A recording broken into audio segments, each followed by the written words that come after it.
내 가장 친한 친구는 돼지다. 하지만 그는 곧 처리될 운명이다. 마지막을 앞두고 나는 그에게 소원을 물었다. 한번 느껴보고 싶어. 사람처럼 두 다리로 걷는 기분을. 그는 돼지 농장의 평범한 고기용 돼지였다.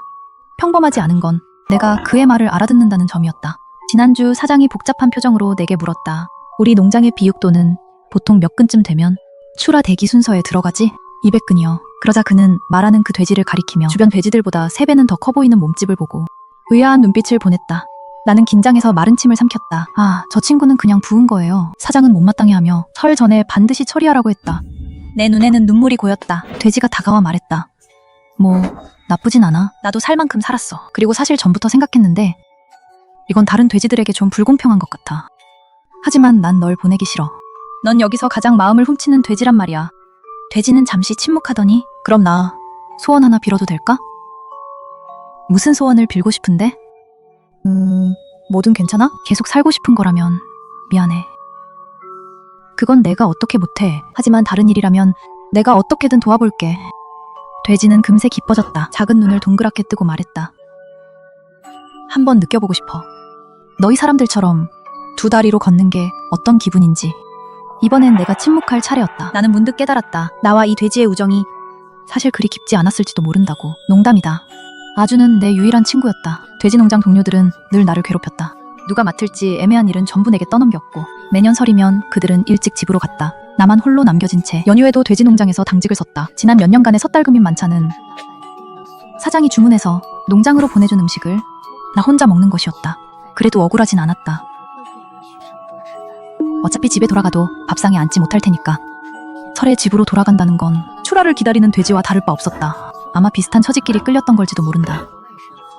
그래서 나와 아주는 유난히 깊은 정을 나눴다. 하지만 아무리 정이 깊어도 그가 혼자 두 다리로 서서 몇 걸음 걷게 할 방법은 도무지 떠오르지 않았다. 마른 몸무게가 너무 무거워서 내 다리 중 하나만 다쳐도 희망이 거의 없다고 들었다. 말장구는 1톤이나 나가잖아. 난 겨우 280근이야. 그래서 나는 그를 끌어안고 힘껏 앞다리 2개를 들어 올렸다. 나 손 놓는다? 버텨야 해. 하지만 내가 손을 놓자마자 그는 거의 즉시 앞으로 쓰러졌다. 하마터면 나는 납작한 그의 실망 가득한 작은 눈을 보고 나는 말했다. 아직 시작도 안 했어. 내 진짜 힘은 아직 안 썼다고. 다시 한번 해보자. 나는 젖먹던 힘까지 짜내 얼굴이 새빨개졌다. 마침내 그의 앞다리 2개를 몸이 곧게 설 높이까지 들어 올렸다. 천장이 이렇게 생겼구나. 나는 문득 돼지는 하늘을 올려다보기 어렵다는 걸 떠올렸다. 그 순간 정신이 살짝 흐트러졌고 손의 힘 조절을 잘못했다. 아주는 중심을 잃고 뒤로 넘어갔다. 나는 서둘러 그를 돌려놓으려 했지만 아주는 태연하게 말했다. 잠깐만, 그러지 마. 나 이 각도에서 세상을 보는 건 처음이야. 정말 신기해. 나는 그의 말을 따랐다. 그래서 나도 그의 옆에 누워 머리를 비웠다. 함께 돼지우리의 천장을 바라보았다. 그렇게 누워있다가 문득 떠올랐다. 고향 마을에 아주 용하다는 무당이 있었다. 혹시 그 무당이라면 잠깐 나와 아주를 바꿔줄 방법이 있지 않을까? 그러면 아주도 두 다리로 서서 걸을 수 있을 테니까. 우리 농장 시세로 6,000위안이라고 해서 내가 사장에게 돈을 보내며 돼지를 사겠다고 하자. 사장은 이상한 눈빛으로 나를 쳐다봤다. 올해는 집에 가서 설을 쇠겠다고? 네, 게다가 너무 오랫동안 못 갔잖아요. 사장은 별말 없이 그저 내 송금 화면을 의아하게 바라봤다. 아니, 도시에서 마을로 설 쇠러 가는데 돼지를 끌고 간다는 게 말이 돼? 나는 미리 지어둔 거짓말을 꺼냈다. 우리 농장은 과학적으로 돼지를 키우잖아요. 고기도 보기 좋고 균이라고요. 마을 사람들한테도 좀 보여줘야죠. 그는 다시 내 뒤에 있는 아주를 헷갈린 듯 바라봤다.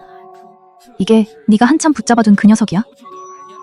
거의 1년이나 됐잖아. 고기도 부드럽지 않을 거고 지방도 고르지 않을 텐데. 저희 집 사람들은 딱 이런 걸 좋아해요. 사장은 더 말하지 않았다. 아마 내가 휴가를 너무 늦게 말해서였을까?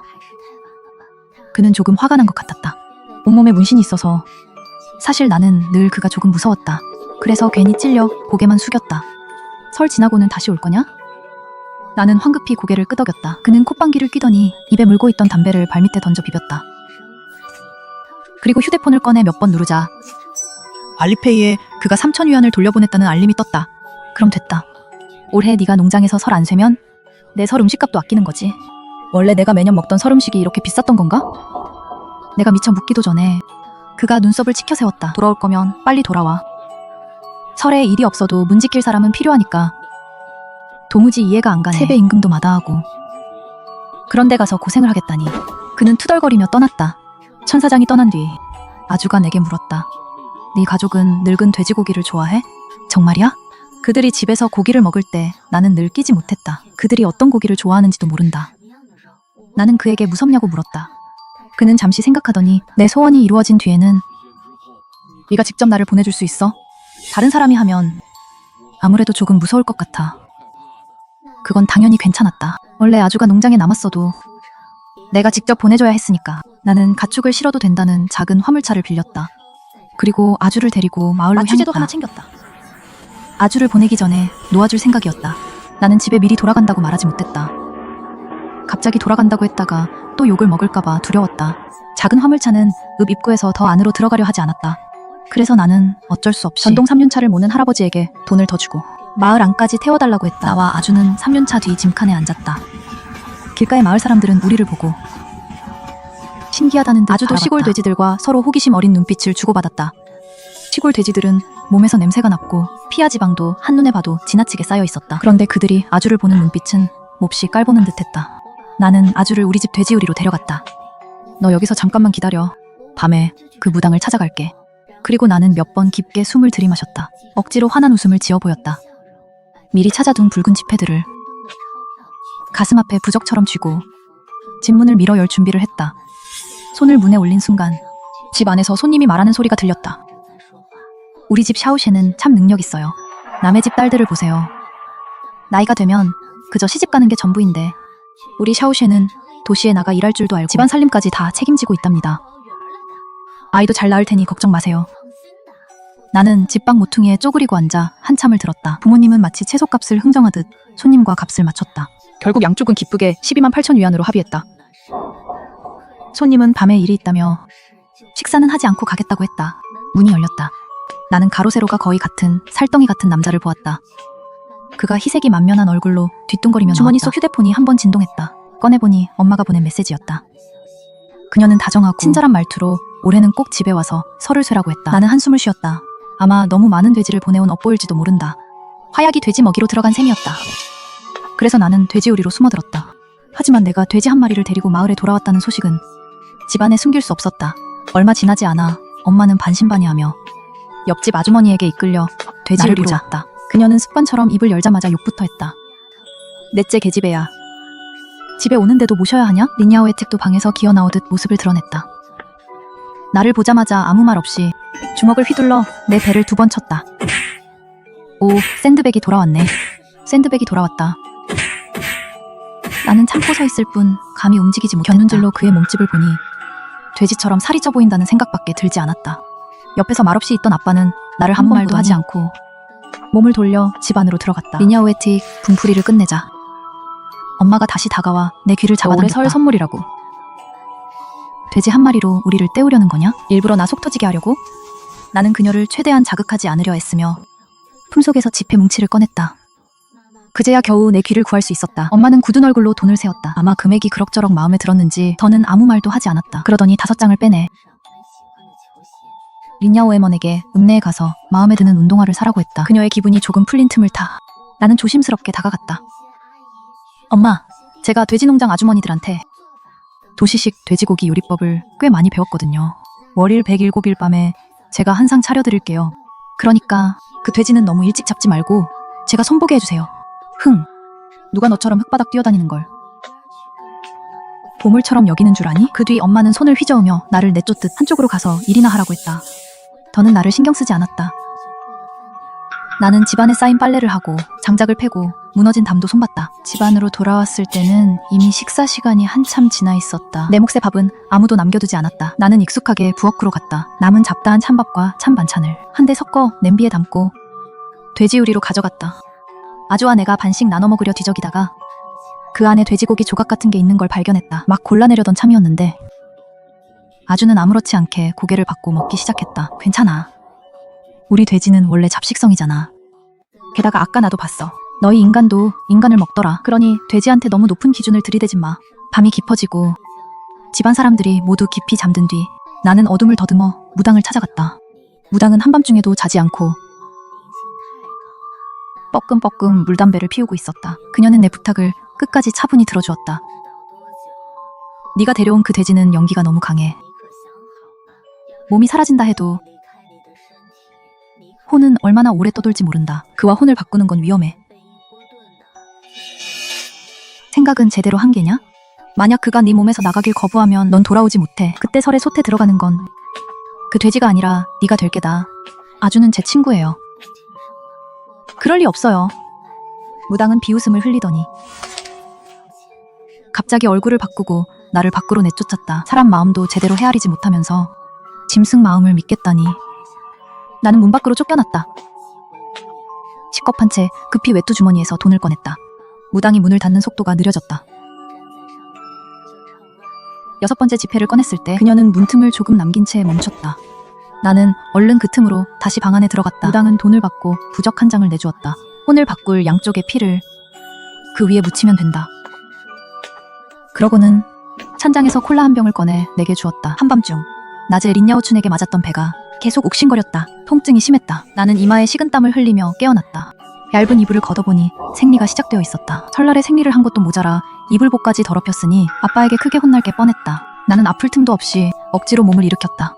달빛에 의지해 침대 시트를 깨끗이 빨고 나니 하늘이 희미하게 밝아지고 있었다. 엄마가 이미 깼을까봐 방으로 돌아가지 못하고 밖으로 나가 집 창고를 한번 정리했다.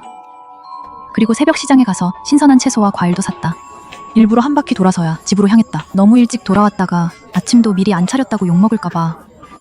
해가 아침 안개를 걷어낼 무렵 나는 양손 가득 짐을 들고 집 쪽으로 걸어갔다. 그런데 짙은 고기 냄새가 풍겨왔다. 예전에 집에서 맡았던 어떤 고기 냄새와도 달랐다. 유난히 향긋했다. 집에 가까워질수록 냄새는 더 짙어졌다. 내 발걸음은 점점 느려졌다. 부뚜막 앞에 이르러 냄비 속 고운 삼겹살을 본 순간 더는 돼지우리로 가서 확인할 필요가 없다는 걸 알았다. 마을 어느 집 돼지도 저렇게 고운 삼겹살을 가질 수는 없었다. 엄마가 방에서 나왔다. 나를 보자마자 탁 소리를 내며 뚜껑을 덮었다. 이른 아침부터 안 보이더니 어디를 싸돌아다닌 거냐? 빨리 네 동생 일어나게 시중들로 안 가? 목이 꽉 막혔다. 목소리는 실처럼 가늘어져 이상할 만큼 부드럽게 들렸다. 엄마, 제가 말했잖아요. 그 돼지는 섣달그음에 제가 손보겠다고요. 흥, 널 왜 기다려? 네가 뭘 할 줄 안다고? 내가 평생 밥을 해왔는데 돼지고기 하나 내보다 못하겠니? 그녀는 투덜거리며 손을 닦았다. 성질 이상한 계집애가 데려온 돼지도 성질이 이상하더라. 다른 돼지들은 마지막에 잠깐 버둥거리다 마는데 그 돼지만 살겠다고 난리였어. 몇 번이나 손이 더 가고서야 겨우 잠잠해졌다니까. 아이고, 힘들어 죽는 줄 알았다. 린야오 에틱층은 냄새에 이끌려 드물게도 스스로 침대에서 내려왔다. 바지 한쪽을 질질 끌며 뛰듯 다가왔다. 엄마, 진짜 맛있는 냄새나. 그 돼지 손 본 거야? 와, 냄새 좋다. 나 한 조각 더 먹을래? 우리 아가, 지금은 더 먹지 말자. 저녁에 귀한 손님 대접해야 하거든. 그때 가면 돼지고기찜은 아무것도 아니게 될 거야. 귀한 손님이 만족하면 월 7일 날 밤에 우리 착한 아가가 먹고 싶은 건 뭐든 먹을 수 있어. 리냐오 에틱은 신나서 환호했다. 좋다. 그는 내가 멍하니 서 있는 걸 보더니 옆에 있던 스테인리스 국자를 집어들고 내 머리 쪽으로 내리쳤다. 뭘 봐. 이리 와서 무릎 꿇고 내 말이 되어줘. 나는 멍한 얼굴로 앞으로 걸어갔다. 리냐오 에틱은 내 머리를 확 끌어내리더니 내 귀에 대고 작게 말했다. 어젯밤 봤어. 네가 그 돼지한테 혼잣말 하던 거. 그 녀석을 보물처럼 아끼는 거지? 네가 직접 손보고 싶었던 거잖아. 난 일부러 네가 못하게 한 거야. 내가 엄마한테 때를 썼거든. 오늘 당장 그 돼지를 먹고 싶다고. 나는 속으로 생각했다. 아, 그랬구나. 리냐오 에틱은 내가 반응이 없자 재미없다는 듯 나를 걷어찼다. 그리고 내 머리를 눌러 빨리 무릎 꿇게 하려 했다. 나는 그의 손목을 움켜쥐었다. 그대로 비틀어 붙잡고 다른 손으로 그의 뒤통수를 잡았다. 그리고 그가 미처 반응하기도 전에 그의 얼굴을 부뚜막이 뜨겁게 끓는 고기 냄비 쪽으로 눌렀다. 아, 리냐오 에틱 찢어질 듯 비명을 질렀다. 나는 몇 년 동안 돼지를 다뤄왔다. 이런 순간 상대의 몸부림을 어떻게 잡아야 하는지 누구보다 잘 알았다. 나는 뒤에서 세게 당겨졌다. 손에 힘이 저절로 풀릴 뻔했다. 하지만 곧바로 나는 더 큰 힘으로 린야오 에티지다지의 머리를 냄비 쪽으로 눌렀다. 죽으면 죽는 거라고 생각했다. 명절이잖아. 내가 집에서 끝을 맞는다면 이 집안의 경사라도 더해주는 셈이겠지. 하지만 살고자 하는 본능은 무서웠다. 목에 감긴 줄이 점점 조여오자 나는 결국 본능을 이기지 못하고 손을 놓았다. 뒤에 있던 아빠는 곧바로 줄을 놓고 린야오 에틱을 구하러 갔다. 린야오 에티지다드의 얼굴은 이미 냄비 속 고기와 뚝배기 가장자리에 달라붙어 있었다. 그는 아직도 그 안에서 처절하게 울부짖고 있었다. 엄마는 울며 뛰쳐나가 마을 의사를 찾았다. 나는 계속 멈추지 않고 기침을 했다. 아빠는 거칠게 내 멱살을 잡아 끌고 나가 돼지우리 안으로 던져버렸다. 몸 아래에는 미끄러운 액체가 고여 있었다. 손으로 만져 냄새를 맡아보니 돼지 피 냄새였다. 사방에 묻어 있었다. 아주는 마지막까지 많이 발버둥쳤겠지. 나는 무릎을 끌어안고 돼지우리 안에 앉아 끝을 기다렸다. 밖에서는 사람들이 정신없이 오가고 린야오의 튀기자디의 울부짖는 소리가 해질 무렵까지 이어졌다. 그제야 마침내 조용해졌다. 쾅 하는 소리와 함께 아빠가 돼지우리 문을 발로 걷어찼다. 그의 손에는 쇠막대기가 들려있었고 두 눈은 시뻘 축혈돼 있었다. 내가 오늘 너를 가만두나 봐라. 쇠막대기가 높이 들렸다. 나는 눈을 질끈 감았다. 하지만 상상했던 고통은 오지 않았다. 엄마가 그를 막았다. 그녀의 눈가도 붉었다. 방금 한참 울었던 사람처럼. 그녀는 독하게 나를 노려봤다. 저녁엔 아직 선을 보러 온 사람이 볼 거야. 망가뜨리면 곤란해. 아빠를 돌려보낸 뒤 엄마는 다시 나를 바라봤다. 나는 조용히 앉아 있었다. 아마 아침의 소동 덕분에 그녀도 겨우 알게 된 모양이었다. 나도 사람처럼 봐야 한다는 걸. 너 정말 미친 거 아니니? 내 동생은 어릴 때부터 원래 그런 성격이었잖아. 누나인 네가 그 정도는 받아줘야 하는 거 아니야? 네. 동생이 얼마나 크게 다쳤는지 알아? 무슨 일이 있으면 좋게 말하면 안 됐니? 나는 그 말을 듣고 웃었다. 말이 참 그렇다. 마치 내가 태어나자마자 괴롭힘을 당하면 곧바로 사람 머리를 냄비에 처박는 사람이라도 된 것처럼. 내가 그런 사람이었다면 지금처럼 살지는 않았을 것이다. 너희가 내 돼지를 죽였잖아. 돼지를 사왔으면 잡지, 모셔두기라도 하라는 거냐? 내가 잡을 거였어. 하지만 이렇게 일찍은 아니었고 너희가 잡아서도 안 됐어. 내가 말했잖아. 진작 너희한테 말했잖아. 너희가 내 말을 안 들은 거야. 너희는 한 번도 내 말을 들은 적이 없어. 엄마는 고개를 저었다. 미친 것. 그리고는 떠났다. 나는 돼지우리 안에서 밤이 더 깊어지기를 기다렸다. 다리 버드나무 끝에 걸릴 때까지. 부모님이 나를 짐승처럼 끌고 나가 흉악하다고 소문난 후 C 사장에게 팔아넘기고 다음 값싼 원혼이 되기를 기다렸다. 하지만 그 모든 일이 오기 전 익숙한 목소리가 내 머릿속에서 울려 퍼졌다. 막 잠에서 깬 듯한 투정 섞인 목소리였다. 거짓말쟁이. 네가 직접 나를 보내주겠다고 했잖아. 그런데 왜 혼자 여기 돼지우리로 들어와 있는 거야? 맞을 것도 욕먹을 것도 다 당하고 말이야. 눈물이 갑자기 터져 나왔다. 나 아직 죽은 것 같지도 않은데 왜 벌써 네 목소리가 들리는 거야? 당연히 안 죽었지. 무당이 준 부적을 얼른 봐. 꺼내보니 그 위에 돼지피가 크게 묻어 있었다. 생각해보니 몇 번 맞았지만 피가 난 적은 없었다. 하지만 어젯밤 갑자기 생리가 시작됐으니 아마 그때 묻은 모양이었다. 내 영혼은 이미 들어왔어. 그런데 왜 나는 아직 내 몸 안에 있는 거야? 아마 내 원래 몸이 이미 사라졌기 때문이겠지. 아, 됐고 빨리 일어나 봐봐. 나는 얼른 일어섰다. 하지만 너무 오래 앉아 있었던 탓에 몸이 순간 휘청거렸다. 세상에, 너희 인간은 걸을 때 다리가 왜 전기복 맞은 것처럼 저려? 그건 내가 너무 오래 앉아 있어서 다리가 저린 거야. 조금 지나면 괜찮아져. 저림이 가라앉고 나서야 나는 똑바로 설 수 있었다. 돼지우리 안을 몇 바퀴나 돌고 몇 번 뛰어보기도 했다. 학교에서 배운 국민체조까지 한 세트 했다. 아주는 신이 나서 소리쳤다. 아, 허리를 위로 곧게 편다는 게 이런 느낌이구나. 인간은 정말 가볍네. 두 다리는 정말 편하구나. 어디든 가고 싶은 곳에 갈 수 있을 것 같아. 한참 움직이다 지친 뒤 나는 멈춰섰다. 두 다리로 똑바로 서 있었다. 사람 하나와 돼지 하나의 혼이 작은 몸 하나 안에 함께 들어있었지만 이상하게 비좁지는 않았다. 딱 알맞았다. 고마워. 내 소원이 이루어졌어. 이제 눈을 감아도 돼. 지금 눈을 감기는 좀 어려울걸? 나는 많은 돼지를 보내봤지만 사람은 어디를 어떻게 해야 한 번에 끝나는지 모르니까. 그렇게 말하고 있을 때 엄마가 다시 돼지우리 앞에 나타났다. 그녀가 문을 열었다. 말투는 의외로 차분했고 감출 수 없는 기쁨이 조금 섞여 있었다. 샤오쉐야, 이리 와서 깨끗이 씻어. 얌전히 굴어야 한다. 오늘 밤이 지나면 넌 다시는 우리 링가에 빚진 게 없게 될 거야. 목욕을 할 때 아주가 물었다. 너희 집에 돈을 빚졌어? 아니, 그런데 그들은 내가 태어날 때부터 빚졌다고 말해. 대체 내가 뭘 빚졌는지도 모르겠어. 몇 년을 생각해도 알 수 없었고 몇 년을 갚아도 다 갚지 못했어. 엄마는 나를 밥상 앞으로 데려갔다. 상 위에는 생선과 닭고기가 있었다. 아마 나를 다시 자극할까봐. 남은 돼지고기는 차마 상에 올리지 못한 모양이었다. 린야오 에티지다디의 머리는 겹겹이 감겨 정말 돼지머리처럼 보였다.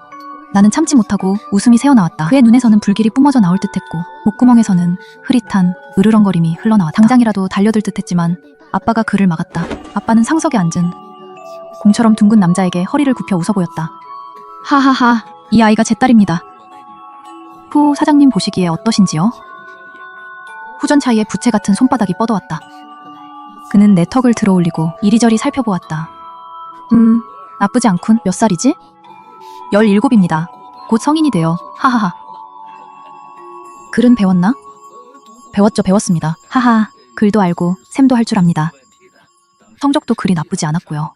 마을 사람들도 이 애가 머리는 좋다고 했습니다. 너무 일찍 보내긴 아깝다 싶어서 먼저 도시에 가서 일하게 했죠. 돈 벌어 집안에 보태라고요. 당신들 재주가 좋군. 이 애를 다시 돌아오게 하다니. 밖으로 나간 딸들은 다시는 돌아오지 않으려는 집도 많거든. 그건 그 집들이 요령이 없어서지요. 하하. 저는 진작에 이 애의 호적부를 숨겨뒀습니다. 아직 미성년자라 우리가 호적부를 쥐고 있으면 이 애가 해마다 찾아도 못 찾는 거죠. 사실은 벽 모퉁이 벽돌 안에 숨겨뒀습니다. 그러니 집 말고 어디로 도망가겠습니까? 신고만 하면 바로 찾을 수 있죠. 헤헤. 하지만 곧 성인이 될 나이잖습니까? 이제 묶어두기도 어려워질 때인데 마침 후 사장님께서 좋은 조건을 들고 오셨으니 이게 다 인연 아니겠습니까? 몇 사람은 유쾌하게 웃음을 터뜨렸다. 후전 차이는 계속 나를 살펴보다가 곧 내 목에 남은 자국을 보았다. 그의 움직임이 살짝 멈췄다. 후 사장님, 그건... 후전 차이는 손을 휘저었다. 나는 그의 눈에 이상한 흥분이 스치는 것을 보았다. 딱 마음에 드는군. 하하하하. 곧이어 그는 시원스럽게 붉은 지폐 뭉치를 꺼내 탁자 위에 올려놓았다. 부모님은 흥분해서 숨까지 멈춘 듯했다. 린야오 에틱도 그쪽으로 시선을 빼앗겨 더는 나를 원망 어린 눈으로 노려보지 않았다. 일단 밥부터 먹지. 밤에 확인까지 끝나면 바로 잠금을 치르겠네. 나는 내 방에 갇혔다. 밖에 있는 사람들은 모두 들떠 있었다. 지금 도망치면 안 돼? 인간의 두 다리는 움직이면 그렇게 민첩하잖아. 아주가 머릿속에서 물었다. 어디로 도망가? 조금 있으면 그들이 들어올 텐데 이 짧은 시간에 나는 어디도 못 가. 금방 붙잡힐 거야. 미안해. 내 소원을 이루어주려던 게 아니었다면 오늘 넌 돌아오지 않아도 됐을 텐데. 전부 네 탓은 아니야. 사실 지난 몇 년 동안 나는 집에 돌아올 때마다 호적부를 찾았어. 하지만 한 번도 찾지 못했지. 이제야 아빠가 어디 숨겼는지 알게 됐지만 왠지 더는 소용없는 것 같아. 나는 원래 몇 주만 더 지나 성인이 되면 천 사장님 쪽에서 정식으로 입사 절차를 밟고 호적을 회사 단체 호적으로 옮기려 했어. 그런데 몰랐지. 아빠가 그 짧은 시간까지 계산해두고 내가 성인이 되기 전에 나를 데려갈 사람을 찾아놨을 줄은.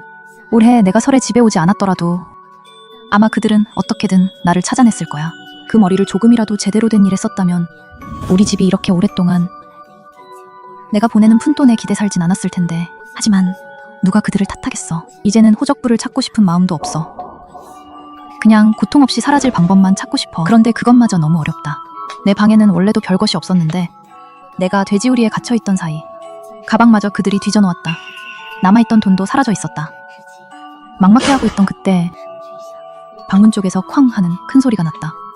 후전 차이가 술에 취한 채 문을 밀치고 들어왔다. 온몸에서 술 냄새를 풍기며 비틀거렸다. 그는 내 옷깃을 움켜쥐더니 곧바로 사정없이 뺨을 후려쳤다.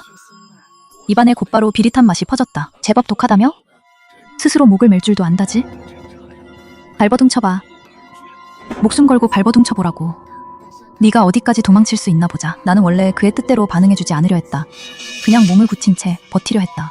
하지만 그의 입에서 풍기는 술 냄새와 악취에 나도 모르게 피하고 싶어졌다. 그는 더욱 흥분하기 시작했다. 두툼한 팔로 내 어깨를 짓누르고 내 손목을 쥔 5손가락은 언제든 뼈를 으스러뜨릴 것 같았다.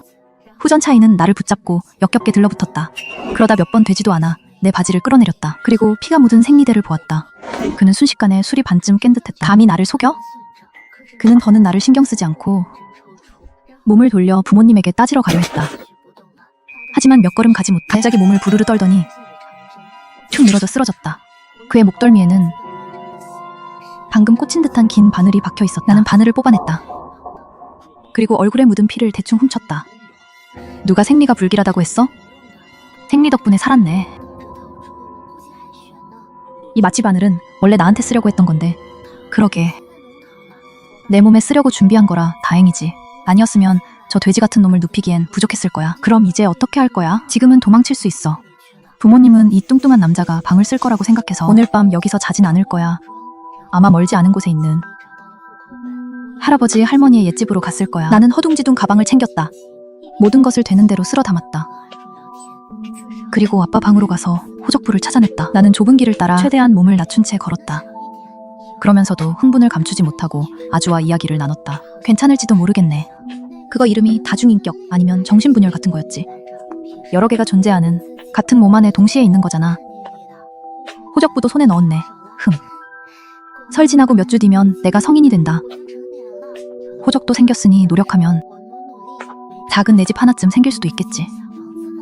아주도 기뻐했다. 이상하게도 그는 이제 살아갈 수 있게 된 거야. 형태는 좀 이상하지만 그도 신경 쓰지 않았다. 나처럼 기대하고 있었다. 멀리서 마을 입구에 등불이 보이기 시작했다. 밖으로 나가기만 하면, 도로 위에 차를 세우기만 하면, 혹은 누군가에게 휴대폰을 빌려 전화를 걸기만 하면 다시는 돌아오지 않아도 된다. 하지만 마을 입구의 등불보다 더 밝은 흰빛이 먼저 뒤쪽에서 스쳐 지나갔다. 그 빛은 내 온몸을 얼게 만들었고 숨을 돌릴 틈도 없이 다리를 풀고 전력 질주했다. 나는 필사적으로 달렸다. 뒤를 돌아보니 빛이 점점 강해졌다. 인생이 점점 조여오는 것 같았다. 익숙한 목소리가 들리며 내 머리카락이 한 손에 잡혀 바닥에 세게 눌렸다. 의자가 튀며 꽃이 흩뿌려졌다. 뭘 도망가. 어디로 가려는 거냐. 아빠의 손바닥. 이틀간 쌓은 참을성이 얼굴을 향해 강하게 날아왔다. 아주 목소리가 희미하게 들렸다. 머릿속에서 다급하게 소리치는 것 같았지만 무슨 말인지 알아들을 수 없었다. 굳이 들을 필요도 없었다. 이대로 두자. 좋아. 이번 몸은 죽었지만 우리 두 영혼은 함께 환생할 수 있어.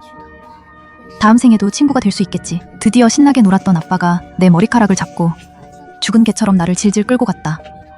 마을 입구의 등불은 점점 멀어졌다. 시야에서 서서히 작은 점으로 변했다. 귀가 피로 막히며 윙윙거리는 소리가 나기 시작했다. 눈앞에도 환각이 나타나기 시작했다. 거의 보이지 않던 빛이 점점 더 크게 변하는 것 같았다. 귀울림은 멀리서, 갑자기 가까이서 우르르 쾅쾅 변했고 날카로운 급정거 소리까지 들렸다. 주변 모든 것이 요약되는 듯했다. 몇 번의 학새 울음과 사람들의 놀란 소리가 울려 퍼졌다.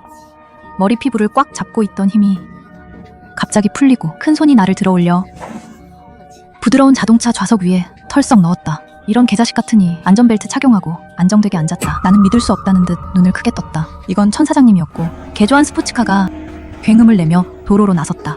나는 귀를 찢는 엔진 소리 속에서 소리내어 울었다. 천 사장님은 어찌할 바 몰라 몇 번 손을 들었다가 내렸다. 결국 허둥지둥 휴지 한 묶음을 던져주었다. 설날 진짜 막혔네. 이 짧은 거리인데 하루 종일 달렸어. 너 이런 요란한 차를 몰다니. 다른 사람들은 네가 흠집 날까봐 겁낸다고 다 알 거야. 그럼 당연히 다 속이려 들지. 헤헤. 이 작은 녀석아. 사장님, 왜 나를 찾아오신 거예요? 평소에는 메시지 바로바로 답하잖아요. 어제 제가 메시지를 잔뜩 보냈는데 한마디도 없으셨죠. 사고 난 줄 알았어요. 그럼 어떻게 내 집이 어느 마을인지 알았어요? 입사시 작성한 정보표에 있었거든요. 알아보기 위해 사람을 통해 확인했어요. 정말 꼼꼼하게. 진짜 정보를 다 적었더라고요. 완전 바보 같아. 나는 이해할 수 없다는 듯 그를 바라보았다. 그가 나를 힐끗 보며 말했다. 작은 녀석아, 내가 이런 미성년자를 받아서 돼지장에서 일하게 하다니 물론 뭔가 일이 생긴 걸 알 수 있었지. 너희 같은 소녀들은 사람 잡아먹는 골짜기로 돌아오면 도중에 소식이 없으면 당연히 내가 찾으러 올 수밖에 없지. 내 울음소리는 더 커졌다. 하지만 내 울음이 더 커질 줄은 몰랐어.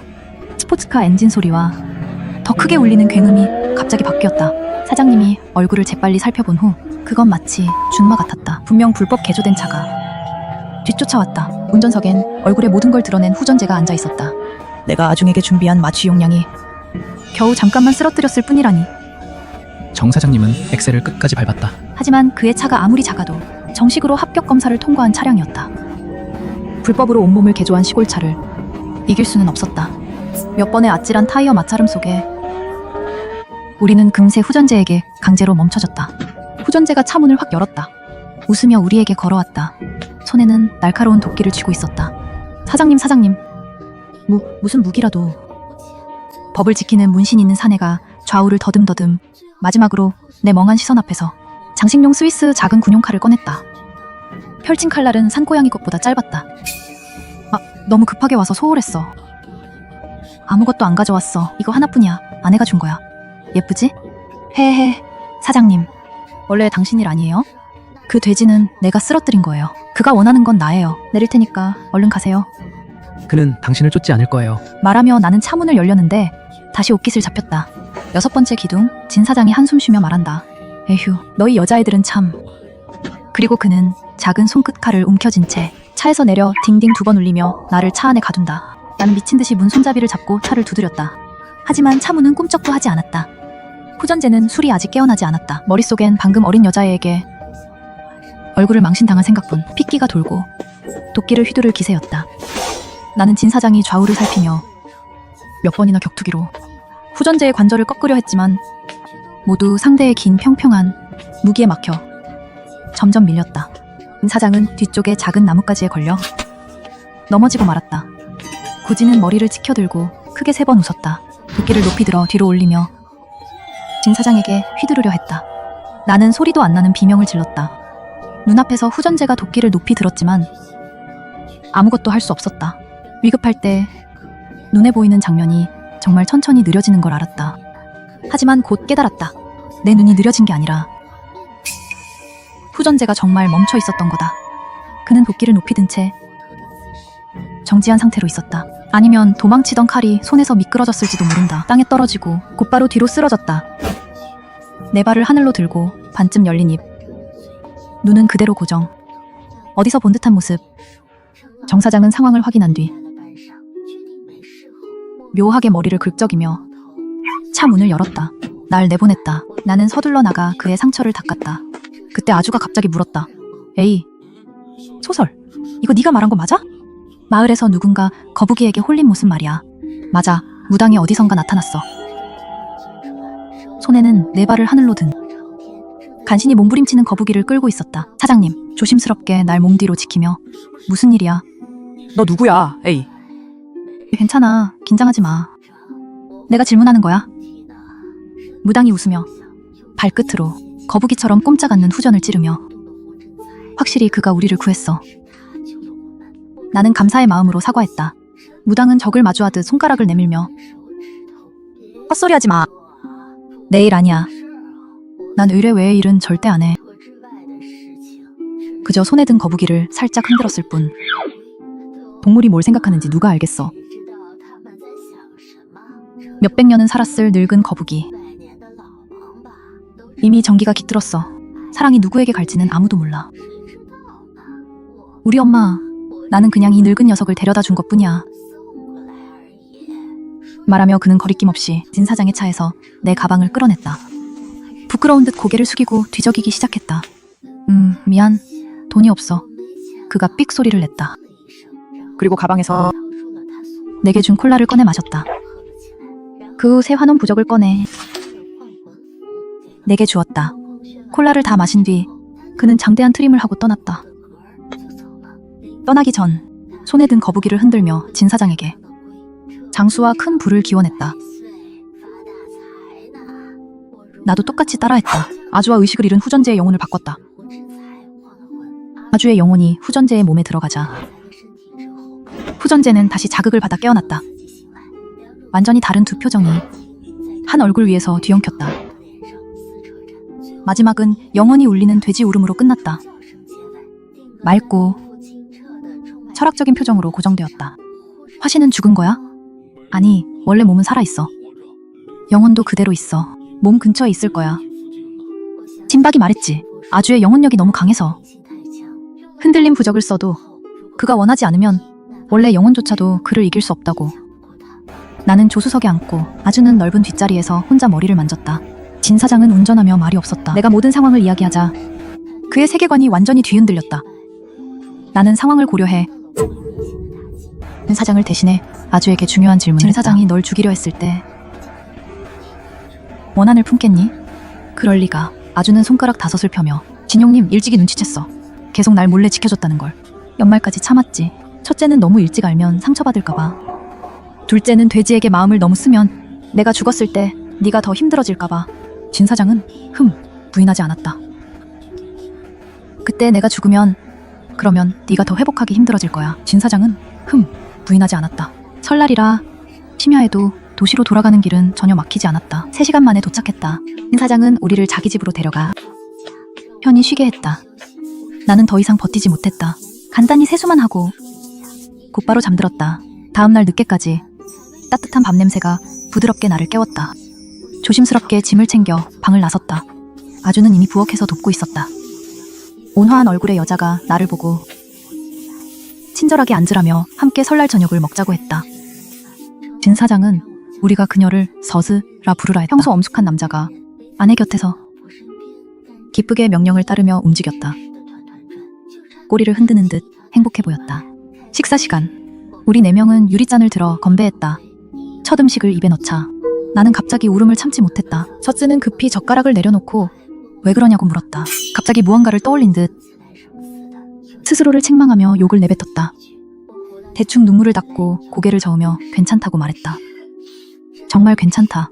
그냥 너무 맛있어서. 이 맛은 매년 설날 돼지 농장에서 형과 함께 먹던 저녁의 맛과 진형이 나에게 가져다준 설날 저녁의 맛과 정확히 같았다. 설날 첫날 진형과 서스는 나와 아주를 데리고 쇼핑몰에 새 옷을 사러 갔다. 설날 둘째 날 저스는 나와 아주에게 마작치는 법을 가르쳤다. 아주는 나보다 더 빨리 배웠다. 우리 4명은 밤새도록 마작을 쳤다. 다시 깨어보니 벌써 설날 셋째 날 저녁이 다가왔다. 처음 맞이하는 재신. 북적거리며 폭죽을 터뜨린 후 대신께 공물을 차려야 했다. 예전엔 진형이 항상 돼지머리를 가져왔지만 올해는 아주가 있어서 아주는 개의치 않는다고 했다. 하지만 진형은 잠깐 끼어들어 장면이 너무 섬뜩하다고 생각했다. 결국 그는 몇 번이나 지시했다. 아주를 재신 앞에 앉히라고. 꽃을 사용하고 과일, 과자, 술을 아주 주위에 한 바퀴 놓았다. 이미 제사를 지냈어도 정월 초 관습대로 이날은 모든 나쁜 것을 제거해야 한다. 아군을 없애는데 뜻밖에도 아주가 갑자기 말했다. 나는 이 사람의 몸으로 자수하고 싶다고. 젓가락을 쥔 손이 떨렸지만 아무 말도 하지 않았다. 진형과 서스가 그를 바라보았다. 2다리로 걷는 게 물론 좋지만 아주 피곤하다.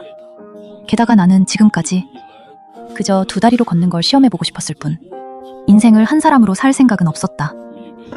먹고 마시고 잠도 자고 얼굴이 아프게 한 대 맞는 것도 별로 나쁘다고 생각하지 않았다. 죽은 뒤에 접시가 되든 아니면 다른 무엇이 되든 살아있는 나와는 무슨 상관이 있겠는가. 여러분과 지낸 이 며칠 동안 나는 이미 정말 행복했다. 게다가 이 사람은 너무 많은 죄를 지었기에 처벌을 받아야 한다. 그 몸을 빌려 살아도 나는 단지 내가 죽어야 한다고 느낄 뿐이다. 진형과 사스는 아무 말도 하지 않았다. 아주가 나를 바라보았다. 나는 눈을 비볐다. 이번에는 눈물이 떨어지지 않았다. 나는 아주가 언젠가는 이렇게 말할 걸 알았다. 그는 원래 그런 돼지였다. 나는 이미 마음의 준비가 되어 있었다. 다만 이렇게 갑자기 느껴질 줄은 몰랐다. 좋아, 내가 같이 간다. 아주는 경찰서에 앉아 후전제의 이름으로 인신매매 사건을 진술했다. 미성년 소녀 강간 미수 의도, 그리고 살인 미수 사건. 진형이 증인으로 협조했다. 후전제 휴대폰 채팅 기록도 증거로 제출했다. 경찰은 매우 중요하게 여겼다. 진술을 따라 그를 데리고 마을로 갔다. 내 부모님을 찾았다. 그들은 후전제가 경찰과 함께 돌아오는 걸 보고 처음에는 괴물처럼 여겼다. 겁에 질려 외치며 진 사장. 너 때문에 우리가 엮였어. 두렵지 않아? 내가 네 과거의 나쁜 일을 다 폭로하면 아주가 후전제의 몸을 빌려 차분하게 경찰에게 고개를 끄덕였다. 나는 정말 많은 무모한 짓을 했다고 말했다. 서둘러. 안 그러면 정월이 지나도 끝나지 않을 거야. 내 친부모는 인신매매 및 강간미수 협조 혐의로 한 명은 12년, 한 명은 8년형을 선고받았다. 두 사람이 감옥에 들어간 후 나는 린야오종을 혼자 시골에 남겼다. 그는 평소 형사사건을 피하고 거만하고 악랄했다. 성격은 뿌리부터 나빴다. 마을 사람들은 그를 돌보려 하지 않았다. 그는 굶주린 얼굴로 몇 길을 거르고 어쩔 수 없이 마을로 나가 일을 구했다. 얼마 지나지 않아 행방불명되었다. 이번에 돌아갔을 때 나는 신부인을 찾으러 갔지만 그가 살던 오두막은 이미 사람이 떠난 뒤였다. 오래 버려진 듯했다. 나는 마을 사람에게 물었다. 그들은 우리 마을에 그런 언덕이 어디 있냐고 말했다. 나중에 후전제의 판결도 나왔다. 예상대로 사형이었다. 아주는 그의 기억을 이용해 많은 드러낼 수 없는 죄를 폭로했다. 또 경찰을 도와 관련 범죄 라인을 여러 개 정리했다. 나중에 경찰은 복잡한 표정으로 이 흉악한 그러면서도 완전히 길 잃은 남자를 보고 그는 도대체 무엇을 원하는지 물었다. 나는 죽고 싶고 주사도 싫다. 총살당하고 싶다. 아주는 후전제의 몸을 빌려 태연하게 말했다. 그의 과거 행위가 너무 악랄했고 사회적 영향이 컸다. 그는 원하는 대로 총살 판결을 받았다. 처형장에 갈 때 아주는 후전제의 몸에서 나와 자신의 몸 근처를 맴돌았다. 떠날 수 없었다. 진짜 후전제의 영혼도 강제로 되찾았다. 사람들은 단지 보았다. 그동안 태연하게 있던 신기한 범죄자가 갑자기 다리가 풀려 서 있을 수 없게 된 것을 한쪽으로 쓰러지고 구더기처럼 바깥쪽으로 기어 도망쳤다. 한편으론 고통 속에 흐느끼며 조상님께 빌었다.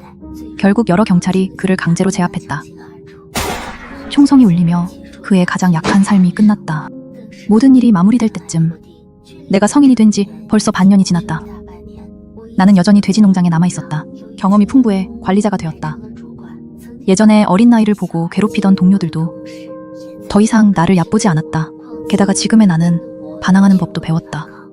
친부인이 예전에 진형에 큰 부를 기원했는데 정말 그 후 돼지 농장은 전례 없는 호황을 맞았다. 나는 돈을 조금 모아 좁은 직원 숙소에서 나왔다. 근처에 집을 빌렸다.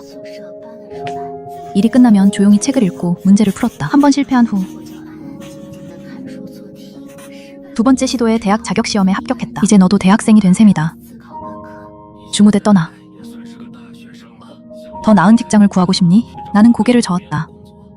나는 돼지 농장이 충분히 멋지다고 생각했다. 설날이 되면 나는 여전히 진형과 서부 집에 간다. 나중에 알게 된 건 그들은 아이를 원했지만 왜인지 계속 뜻을 이루지 못했다.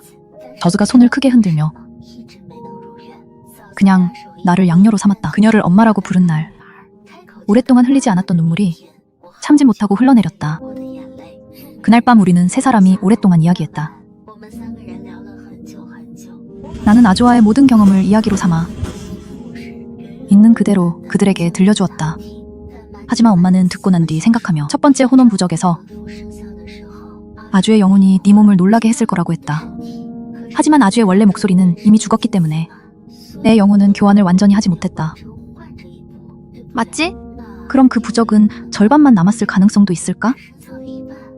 삼포는 아주가 영성이 강하다는 것을 알려주지 않았을까? 육체가 죽었어도 영혼은 오랫동안 존재할 수 있다는 것을.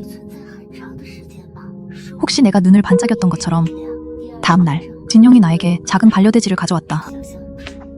나는 잘 보관해둔 두 장의 부적을 꺼내 작은 반려돼지 한 방울의 피를 이미 말라버린 오래된 혈흔 위에 조심스럽게 떨어뜨렸다. 나는 내 삶에서 이렇게 무언가를 기대한 적이 없었던 것 같았다. 1분, 5분, 10분. 얼마나 기다렸는지 모르겠다. 작은 반려돼지는 여전히 꿀꿀거리며 이유 없이 찔린 것에 약간 불만일 뿐 아무 이상은 없었다. 내 시선은 점점 흐려졌다. 내 어깨를 토닥이며 위로할 수 있었다. 원래 시험 삼아 해보는 일이었으니 되면 좋고 안 돼도 아쉬울 게 없다. 혹시 아주가 이번 생에 어떤 부잣집 반려동물로 태어날 수도 있다. 맛있게 잘 먹고 있겠지. 너도 이름을 지어줘. 나는 간신히 정신을 차리고 작은 반려돼지 이름을 고민하기 시작했다. 그러다 작은 돼지가 갑자기 옆으로 누웠다. 그리고 하늘을 향해 등을 돌리고 내 발을 180도로 접은 채 누웠다. 검은 눈알이 반짝이며 나를 바라보았다. 나는 멍해졌다. 코끝이 시큰했다. 그의 눈빛은 웃고 있는 듯했고 꿀꿀 소리를 꽉 눌러내며 헤이 같은 소리를 냈다.